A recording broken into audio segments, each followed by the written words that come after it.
Mavericks are foolishly ignoring their genius Klay Thompson plan.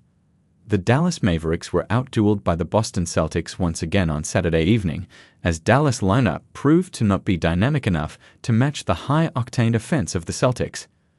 The Celtics had the game in their hands from the third quarter onwards as they hit 23-pointers en route to a 122-107 victory over the Mavericks.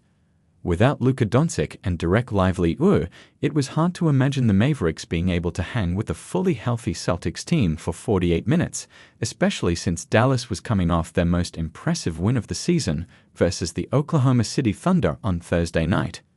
Even though Dallas wasn't expected to win this game, they came out of this contest more depleted than they originally bargained for, as veteran big man Maxi Kleber suffered a fractured right foot in the game. Kleber was viewed as one of their main assets for a prospective trade, but this injury could severely derail Dallas' plans. The Mavericks signed Kyle O'Kelly to a two-way deal on Sunday, and now he and Daniel Gafford are currently the only non-injured bigs on Dallas' roster. Mavericks haven't gotten Thompson involved enough offensively. Bringing up Sharp could be a temporary solution to stop some of Dallas bleeding in the injury department, but the Mavericks need to find a way to create more offense until Luka Doncic gets back, and involving Klay Thompson in more offensive actions could be at the forefront of potential solutions to that issue.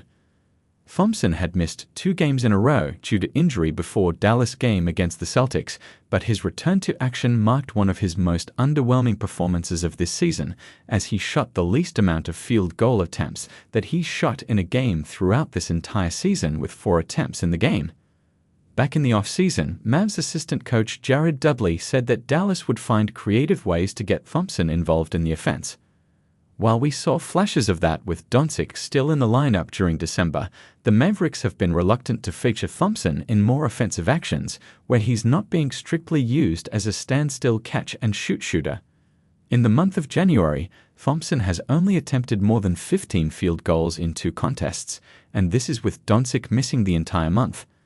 Thompson may not be the go-to 3-level scorer and dynamic movement shooter that he was in Golden State, but he can still free himself off-ball very well through actions being run for him, and the Mavericks certainly could have used his scoring more throughout this Doncic-less stretch.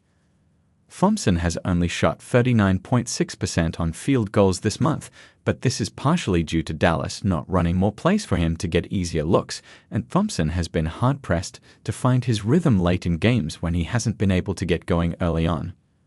This could be an overreaction if Thompson truly can't thrive in Dallas offense without the spacing provided by Doncic, and Thompson ends up playing much better offensively when Doncic returns from injury.